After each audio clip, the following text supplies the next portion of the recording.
Most people imagine the era of Jesus as a mystical atmosphere, sandals, sermons, and miracles, as if it were a moral fable set in a distant past. However, for those living in that age, life was shaped not by theology but by money, or rather by the lack of it. The world in which Jesus, a historical figure, opened his eyes was the grip of one of the most ruthless economic systems the ancient Mediterranean had ever seen.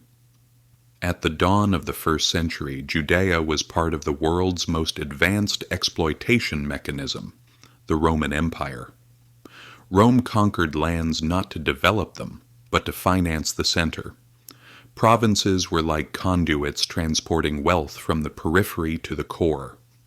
Grain, silver, and labor flowed from the empire's borders to the heart of Rome. Judea was at the fringes of this system and was not a wealthy region. It was largely rural, agrarian, and fragile. Most of the population lived off the land.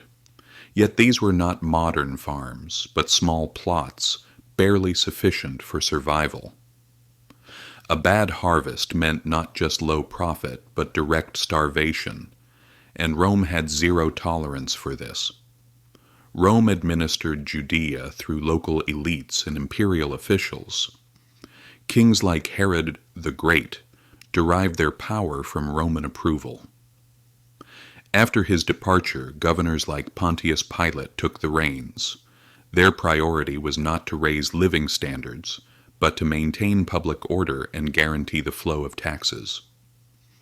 Taxes were the skeleton of this system, and this was the most painful point. Today, tax is seen as something paid over income or profit.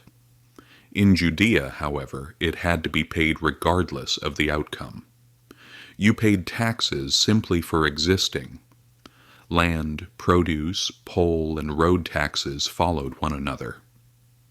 On top of the imperial burden, religious taxes were added.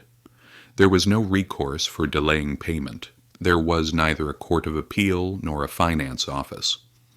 The authority to collect taxes was delegated to tax farmers and publicans, who paid Rome in advance for the right to collect and then extracted their own profit off the backs of the people.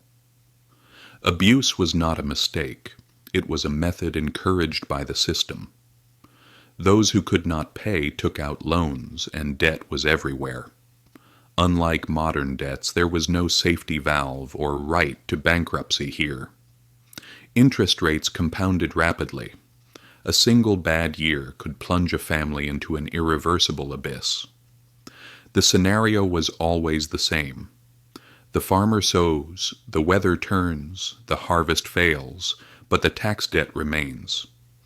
The farmer borrows from the elites, interest piles up, the following year's yield is insufficient, and eventually the land is seized. The farmer turns into a tenant or a day laborer on his own land, or disappears entirely. This was not a coincidence. It was structural. Over time, land was concentrated in a few hands. Large estates replaced small fields. While wealth clustered around a minority tied to Rome and the temple administration, the majority were trapped in insecurity. The economy did not alleviate poverty. On the contrary, it produced it. There was no social safety net. When land was lost, the only refuge was the family. But when everyone fell at the same time, the system offered no help. Debt was not just a financial burden, but a social devastation. Losing land meant losing identity, status, and security. The family's future depended on a single drought or an unpaid debt. This was the world Jesus was born into, and it must be clarified. People were poor not because they were lazy, but because the system needed them to be that way.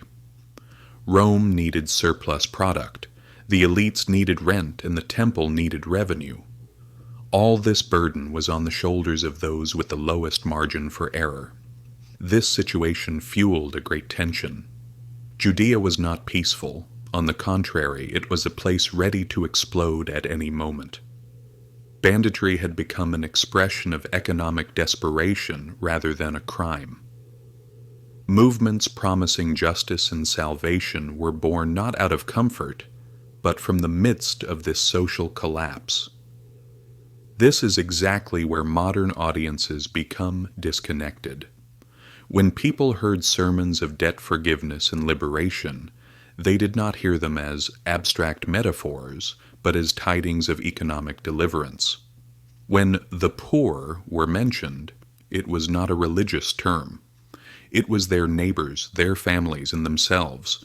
In this context, the word forgiveness meant not only spiritual peace, but the wiping away of debts and the chance to start life anew.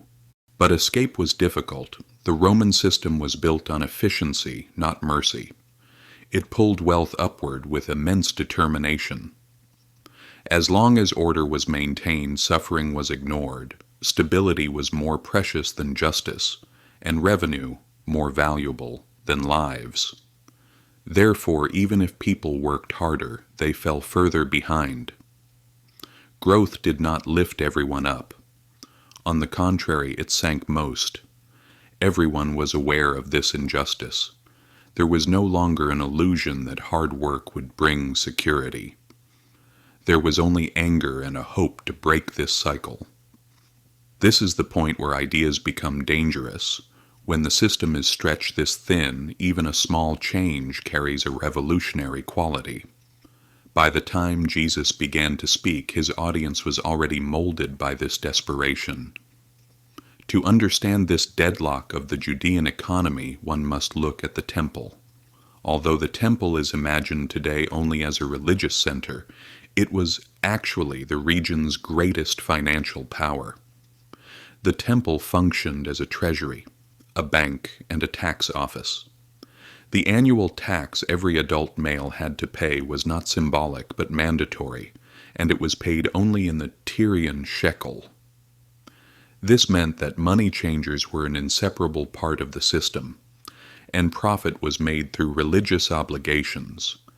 The real tragedy was the link between the temple elites and Rome. High priests were not representatives of the people but acted like Roman officials. Access to God, sacrifice, and purification required money. This meant that the institution promising holiness was a partner in the exploitation that impoverished the people. People were not questioning faith, but this hypocritical system. Jesus addressed the very center of this system. His discourse on the kingdom of heaven was perceived as an alternative to the existing order. Jesus did not attack Rome directly, but its legitimacy and value judgments. The economic terms in his teachings, such as debt, laborer, and property owner, were not chosen at random. They were life itself. Overturning the tables of the money changers in the temple was not just a religious rage, but a reckoning against that financial mechanism that turned the sacred into rent. This was not something Rome could tolerate. For them, profits and doctrines were not the problem. The real problem was instability.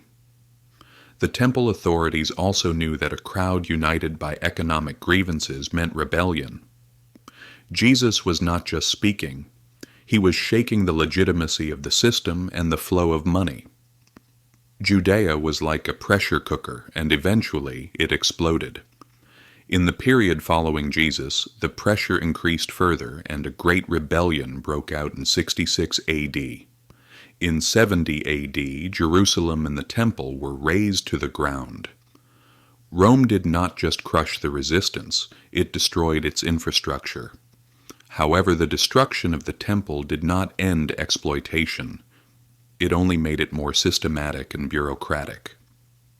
Rome won militarily, but control of the land does not mean control of meaning.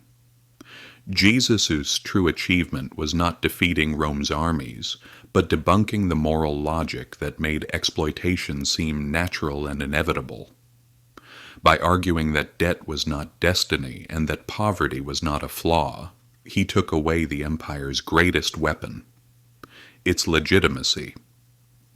Rome could crush armed rebellions, but it could not destroy this new moral economy based on solidarity and faith instead of property, status, and debt.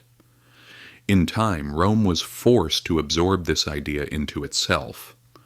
What history shows us is this: economic systems collapse not because they are unjust, but when the stories justifying that injustice no longer convince anyone. The legacy of Jesus is the moment when people stopped accepting that pain